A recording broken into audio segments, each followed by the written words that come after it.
ആലപ്പുഴ ബീച്ചിനോട് തൊട്ടടുത്തുള്ള ഒരു തോടിന്റെ അവസ്ഥയാണ്. ഞാനിത് ഇന്ന് ഒറ്റയ്ക്ക് ക്ലീൻ ആക്കാൻ പോവാണ്. നിങ്ങൾ ഈ വീഡിയോ ഷെയർ ചെയ്യുകയാണെങ്കിൽ ഞാൻ 1 kg ട്രാഷ് വെച്ചിട്ട് ഞാൻ കളക്ട് ചെയ്യും. ഈ സ്ഥലമാണ് നമ്മൾ ഇന്ന് വൃത്തിയാക്കാനായി പോകുന്നത്. വീഡിയോ മുഴുവനായി കണ്ടു നോക്കുക. ബീച്ച് സൈഡ് ആയതുകൊണ്ട് തന്നെ വെളുപ്പിനെ തന്നെ എണീറ്റ് യാത്ര തിരിച്ചു. കുറച്ചു നേരമായി കഴിഞ്ഞാൽ വെയിലാകുമല്ലോ. കൊല്ലം ബീച്ചിൽ പോയപ്പോൾ ഉണ്ടായ അവസ്ഥ വളരെ പരിതാപകരമായിരുന്നു.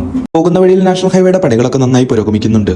ഒട്ടും സമയങ്ങളെ തന്നെ നമുക്ക് വേണ്ട സാധനങ്ങളെല്ലാം എടുത്ത് ബീച്ചിലേക്ക് ഇറങ്ങി. ബീച്ചിൽ ഇപ്പോൾ തന്നെ വേസ്റ്റുകളെല്ലാം ആയിട്ടുണ്ട്. ആരൊക്കെയോ തലേന്ന് കൊണ്ട് ഇട്ടതാണ്. ഇനി കുറച്ചു നേരത്തിന് ശേഷമായിരിക്കും ഇത് വൃത്തിയാക്കുന്നത്. പക്ഷികളൊക്കെ വന്ന് ഓരോന്ന് കൊത്തിപ്പറിക്കുന്നുണ്ട്. ആളുകൾക്ക് നടക്കാൻ ഇറങ്ങിക്കഴിഞ്ഞു.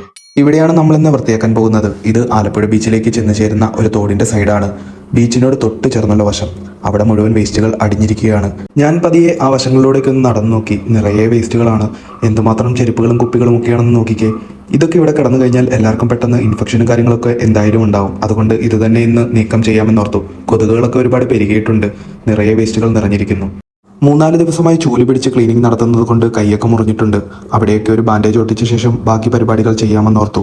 ആദ്യമായി ഗ്ലൗസുകൾ 2 എടുത്തിട്ടു. എപ്പോഴും പറയുന്നത് പോലെ നമ്മുടെ സുരക്ഷ നമ്മൾ തന്നെ നോക്കണമല്ലോ. അതിനു മുകളിൽ മറ്റൊരു ഗ്ലൗസ് കൂടി ഇട്ടു. അത് കുറച്ചുകൂടി കട്ടിയുള്ളതാണ്.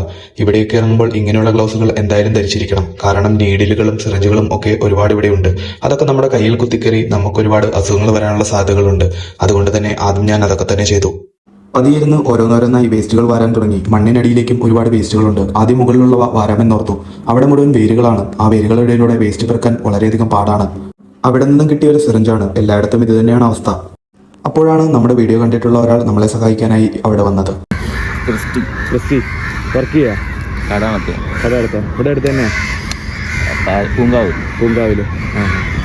പുള്ളിക്ക് ഞാൻ ഗ്ലൗസുകളൊക്കെ നൽകി. എന്തായാലും ഇത്ര രാവിലെ വന്നതിൽ വളരെയധികം സന്തോഷം തോന്നി.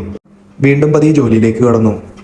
പുള്ളിയും പതിയെ വേസ്റ്റുകളൊക്കെ എടുക്കാൻ തുടങ്ങി. എവിടെ നിന്ന് തുടങ്ങണമെന്നുള്ള കാര്യം കൺഫ്യൂഷനാണ്. കാരണം എല്ലായിടത്തും വേസ്റ്റുകൾ നിറഞ്ഞു കിടക്കുകയാണ്. ഏറ്റവും പ്രയാസമേറിയ കാര്യമാണ് അവിടെ വലിഞ്ഞു കയറിയ ഈ വള്ളിച്ചെടികൾ വലിച്ചു പറിക്കാനായി. ഇതെല്ലാം മാറ്റിയിട്ട് വേണം അതിന്റെ അടിയിലുള്ള പ്ലാസ്റ്റിക്കുകൾ എടുക്കാൻ. അതുകൊണ്ട് വളരെയധികം കഷ്ടപ്പെട്ടാണ് അത് വലിച്ചെടുത്തത്.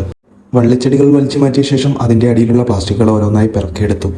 കുറേയധികം ഉണങ്ങിയ കമ്പുകൾ അങ്ങോട്ട് നീണ്ടു നിൽക്കുന്നുണ്ട്. അവിടെ ഉണ്ടായിരുന്ന മരങ്ങളുടെ കമ്പുകളാണ്. അതെല്ലാം പതിയെ അവിടെ നിന്നും മാറ്റി. എത്രയെത്ര സ്ട്രെച്ചുകളാണ് അവിടെ നിന്നും ലഭിക്കുന്നത് എന്ന് നോക്കുകയും. ഇപ്പോൾ ആകെയുള്ളത് ഞങ്ങൾ 3 പേരാണ്. അപ്പോഴാണ് മറ്റൊരാൾ കൂടി അവിടേക്ക് വന്നത്. ഇവന്റെ പേരാണ് അഭിനവ്. അഭിനവ് വരുന്നത് എടത്വായിൽ നിന്നാണ്. രാവിലെ 5 മണിയായപ്പോൾ അവൻ അവിടെ നിന്ന് ഇറങ്ങിയതാണ്. നമ്മുടെ വീഡിയോ കണ്ട് നമ്മളെ സഹായിക്കാൻ വന്നതാണ്. ഇത്രയും ദൂരം അവൻ ബസ്സിനാണ് വന്നത്. രാവിലെ എങ്ങനെ വന്ന ബസ്സിന് 7 മണി സമയമായിട്ടുള്ളൂ. രാവിലെ അവൻ എണീറ്റ് വീഡിയോ കണ്ടിട്ട് ഇവിടെ വരെ ബസ്സിന് അത്രയും ദൂരം. കുറച്ചു നേരത്തിന് ശേഷം എന്നെ സഹായിക്കാനായി മറ്റൊരാൾ കൂടി വന്നിരുന്നു. അദ്ദേഹം ഇന്ത്യൻ ആർമിയിൽ ജോലി ചെയ്യുന്നതാണ്. നാളെ കാശ്മീരിലേക്ക് തിരിച്ചു പോകണം. അദ്ദേഹം മുഖം കാണിക്കരുത് എന്ന് പറഞ്ഞുകൊണ്ടാണ് ഞാൻ അദ്ദേഹത്തിന്റെ മുഖം വ്യക്തമായി കാണിക്കാത്തത്. ആളുകൾ കൂടിയത് കൊണ്ട് ജോലി കുറച്ചും കൂടി എളുപ്പത്തിലായി. എല്ലാവരും ചുറ്റിനും നിന്ന് വേസ്റ്റുകൾ വാരി ഇട്ടു. സത്യത്തിൽ ഞങ്ങളുടെ അടുത്ത് വെട്ടുകത്തി ഉണ്ടായിരുന്നില്ല. ക്രിസ്റ്റി മച്ചാൻ എവിടെയോ പോയി ഒരു വെട്ടുകത്തി സംഘടിപ്പിച്ചുകൊണ്ട് വന്നു. എന്തായാലും വലിയ ഉപകാരമായി. ആ വേരുകളും വള്ളികളും എല്ലാം വെട്ടിക്കളയാനായി അത് വളരെയധികം ഉപകാരപ്പെട്ടു. ഒടിഞ്ഞു വീണ് കിടക്കുന്ന മരങ്ങളും ഞങ്ങൾ ഓരോന്നോരോന്നായി വെട്ടിക്കളഞ്ഞു. അതിന്റെ ഒന്നും ഇനി അവിടെ ആവശ്യമില്ല. അതെല്ലാം കിടന്ന് ഉണങ്ങിപ്പോയിരിക്കുന്നു. ആ തോടിന്റെ കരയുടെ അവസ്ഥയാണ്. എന്തുമാത്രം മാലിന്യങ്ങളാണ്. അതിലൊന്നും നടക്കാൻ പോലും സാധിക്കുന്നില്ല. അവിടെ കിടന്ന ഉണങ്ങിയ കമ്പിൻ കഷ്ണങ്ങളെല്ലാം വാരി മാറ്റി. അതിന്റെ ഉള്ളിലേക്ക് കയറാൻ തന്നെ വലിയ പ്രയാസമായിരുന്നു. വെട്ടുകത്തിക്ക് വലിയ മൂർച്ചയൊന്നും ഉണ്ടായിരുന്നില്ല. അതുകൊണ്ട് ഒരുപാട് കഷ്ടപ്പെട്ടു കുറച്ചു ഭാഗമെങ്കിലും മുറിച്ചെടുക്കാൻ വേണ്ടി. വെട്ടുകത്തി കൊണ്ടൊന്നും നടക്കുന്നില്ലാത്തത് കൊണ്ട് ക്രിസ്റ്റി ബ്രോ പതിയെ കമ്പുകൾ ഒടിക്കാൻ തുടങ്ങി. അഭിനവ് താഴെ ഇരുന്ന് നന്നായി ജോലി ചെയ്യുന്നുണ്ട്. ഞാനും അവിടെ വൃത്തിയാക്കാനായി അഭിനവിന്റെ ഒപ്പം കൂടി. മുകളിൽ കിടക്കുന്ന വേസ്റ്റുകൾ വാരിയെടുത്ത ശേഷം ഇനി അടിയിലുള്ള വേസ്റ്റുകൾ വാരാനുള്ള സമയമായി. വരണ്ടയെടുത്ത് പതിയെ വേസ്റ്റുകൾ വകഞ്ഞുകൂട്ടി. ചാക്കുകൾ എത്ര പെട്ടെന്നാണ് നിറയുന്നത് എന്ന് നിങ്ങൾ കാണുന്നില്ലേ? എല്ലാ വേസ്റ്റുകളും തരംതിരിച്ചാണ് കേട്ടോ ഞങ്ങൾ വാരുന്നത്. പ്ലാസ്റ്റിക്കുകൾ ഒരു കവറിലും കുപ്പികൾ മറ്റൊരു കവറിലുമാണ്. കാരണം എന്തെന്ന് വെച്ചാൽ ഇത് എടുക്കുന്നവർക്ക് സെഗ്രിഗേറ്റ് ചെയ്യാൻ എളുപ്പത്തിനാണ് അങ്ങനെ ചെയ്യുന്നത്. വരണ്ടി കുറച്ചുകൂടി വലുത് വാങ്ങിക്കേണ്ടതായിരുന്നു. കാരണം വേരുകളിലേക്കൂടെ അത് വലിക്കുമ്പോൾ അതിൽ കുടുങ്ങിയിരിക്കാറുണ്ട്. അപ്പൊ നമ്മുടെ ക്ലീനിങ് വർക്കുകൾ പുരോഗമിക്കുകയാണ്. വെള്ളപ്പൊക്കത്തിനോ മറ്റോ ഇവിടെ വന്ന് അടിഞ്ഞ വേസ്റ്റുകളാണ് ഇതൊക്കെ ഈ ചെളിക്കകത്ത് അടിഞ്ഞു കിടക്കുന്നതുകൊണ്ട് നമുക്ക് എടുക്കാൻ ഭയങ്കര ബുദ്ധിമുട്ടാണ്. പോരാത്തതിന് സർജിക്കൽ ഐറ്റംസും കാര്യങ്ങളും ഒക്കെ ഇവിടെ ഒരുപാടുണ്ട്. അപ്പം അതൊക്കെ നോക്കിയും കണ്ടാണ് നമ്മൾ ചെയ്യുന്നത്. അപ്പൊ എല്ലാവരും നല്ല ഉഷാറായിട്ട് പണിയെടുക്കുന്നുണ്ട്. അപ്പം ഈ ഒരു ഏരിയ ഒക്കെ നമ്മൾ ക്ലിയർ ആക്കി കഴിഞ്ഞു. ഇനി കുറച്ചുകൂടെ ഉണ്ട്. ഇതെല്ലാം ഒന്ന് വൃത്തിയാക്കണം. മാത്രമല്ല ഈ മരങ്ങളൊക്കെ ഇവിടെ ഒടിഞ്ഞു കിടക്കുന്നതുകൊണ്ട് അതും ഒരു ബുദ്ധിമുട്ടായിരുന്നു. പിന്നെ ഞങ്ങൾ വാക്കത്തി മേടിച്ച് അതെല്ലാം വെട്ടി മാറ്റി എന്നിട്ടാണ് അതിന്റെ അടിയിൽ കിടക്കുന്ന വേസ്റ്റുകൾ ഞങ്ങൾ കളക്ട് ചെയ്തുകൊണ്ടിരിക്കുന്നത്. അപ്പം ഈ ഒരു ഭാഗം കൂടെ ഇനി ക്ലിയർ ആക്കാനുണ്ട്. ബാക്കി ചെയ്തിട്ട് വരാം. തോടിന്റെ കരയിലും ഒരുപാട് വേസ്റ്റുകൾ അടിഞ്ഞിട്ടുണ്ട്. അതും ഞാൻ ഓരോന്നോരോന്നായിരുന്നു വാരിയെടുത്തു. അങ്ങനെ മറ്റൊരാൾ കൂടി നമ്മളെ സഹായിക്കാൻ അവിടെ എത്തിച്ചേർന്നു. അതിനുശേഷം 2 പേർ കൂടി വന്നു. ഇവരും നമ്മുടെ വീഡിയോ കണ്ട് വന്നതാണ്. ഇന്ന് കുറച്ചധികം ആളുകളുണ്ട്. അല്ലെങ്കിലും ആലപ്പുഴയിലെ പിള്ളേരൊക്കെ അടിപൊളിയല്ലേ. വൃത്തിയാക്കുന്നതിനിടയിലെ ഏറ്റവും പ്രയാസമേറിയ കാര്യം എന്തെന്ന് വെച്ചാൽ ചെളിയിൽ നിന്നും വാരിയെടുക്കുന്നതാണ്. അത് ചെളിയിൽ ഉള്ളിൽ അടിഞ്ഞു കിടക്കുന്ന രീതിയിലാണ്. അതിൽ നിന്ന് പെറുക്കിയെടുക്കുക എന്നത് വളരെ പ്രയാസമേറിയ കാര്യമാണ്. എല്ലാവരും നല്ല ഉത്സാഹിച്ചു നിന്ന് പണിയെടുക്കുന്നുണ്ട്. എന്തോ ഭാഗ്യത്തിന് വെയിൽ അങ്ങോട്ടായിട്ടില്ല. ഏതോ ഒരു മരത്തിന്റെ തണലുണ്ട് എന്ന് തോന്നുന്നു.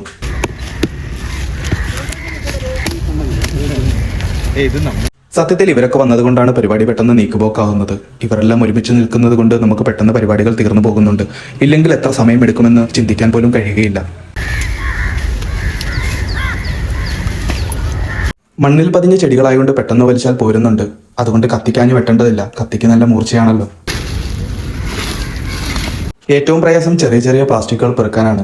അത് ഓരോ സ്ഥലത്തായി നമ്മൾ തിരഞ്ഞു പിടിച്ച് പെറുക്കണം. അതുകൊണ്ട് തന്നെ ഞങ്ങൾ ചൂലുകൊണ്ട് അത് അടിച്ച് ഒരു സ്ഥലത്തേക്ക് കൂട്ടി അതിൽ നിന്നും പെറുക്കിയെടുക്കാൻ തീരുമാനിച്ചു.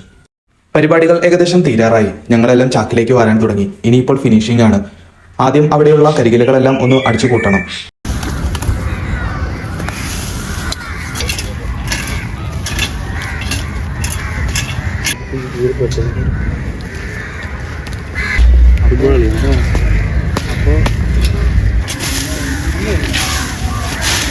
സാധനങ്ങളെല്ലാം ചാക്കിലാക്കി ഞങ്ങൾ ഒരു സ്ഥലത്തേക്ക് അടുപ്പിക്കാൻ തുടങ്ങി.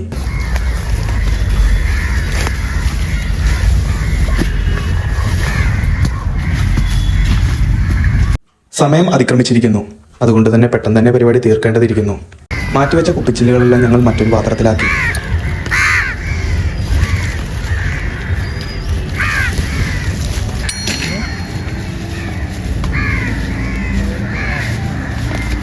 ചൂട് ഒരുപാട് ആവുന്നതിന് മുമ്പ് തന്നെ പണികൾ തീർത്ത് പോകാമെന്നോർത്തു. അതുകൊണ്ട് എല്ലാവരും നല്ല ഉത്സാഹിച്ച് പണിയുന്നുണ്ട്. ഇത്രയും കഷ്ടപ്പെട്ട് വന്നവരല്ലേ, ഇവരെ എങ്ങനെയാണ് കൂടുതൽ നേരം പണിയെടുപ്പിക്കുന്നത്?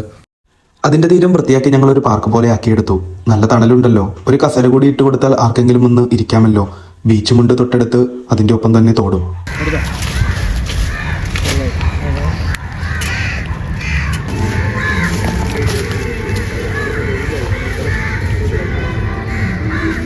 ശേഖരിച്ച മാലിന്യങ്ങൾ ഇത്രമാത്രം ഉണ്ടായിരുന്നു. ചെറിയൊരു ഏരിയയിൽ നിന്നും ഞങ്ങൾ ശേഖരിച്ചതാണിവ. എന്തുമാത്രം ഉണ്ടെന്ന് നോക്കിക്കേ.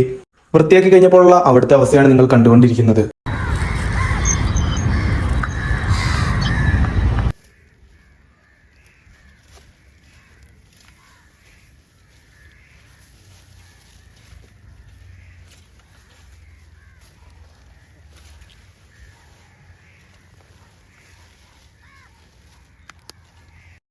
ഇനി വേറെ ഒരാളെ കൂടി ഞാൻ നിങ്ങൾക്ക് പരിചയപ്പെടുത്തി തരാം. അതെ, ഇതാണ് പ്രസ്റ്റിൻ അല്ലേ?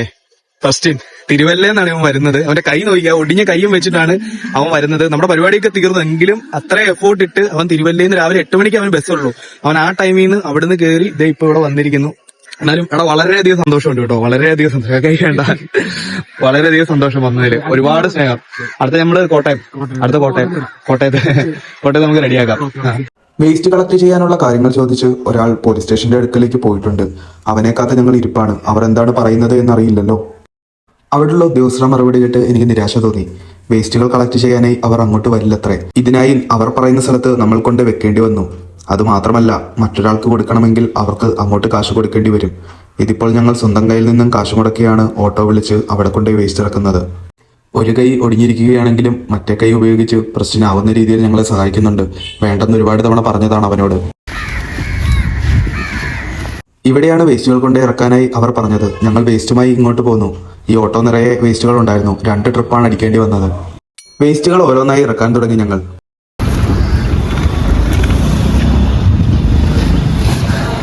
അവിടെ ഇറക്കി വെച്ച വേസ്റ്റുകൾ ഇത്രമാത്രം ഉണ്ടായിരുന്നു. എന്തവസ്ഥയാണല്ലേ. നമ്മൾ സമൂഹത്തിനൊരു സഹായം ചെയ്യുന്നതും പോരാഞ്ഞിട്ട് നമ്മൾ അവർ പറയുന്ന സ്ഥലത്ത് കൊണ്ടേ വേസ്റ്റുകൾ ഏൽപ്പിക്കുക. ഇതൊക്കെയാണ് ഈ നാടിന്റെ അവസ്ഥ. ഇനിയും മുൻപോട്ട് ചെയ്യാനുള്ള നമ്മുടെ പരിശ്രമത്തെ ഇവർ തടയുകയാണ് ചെയ്യുന്നത്.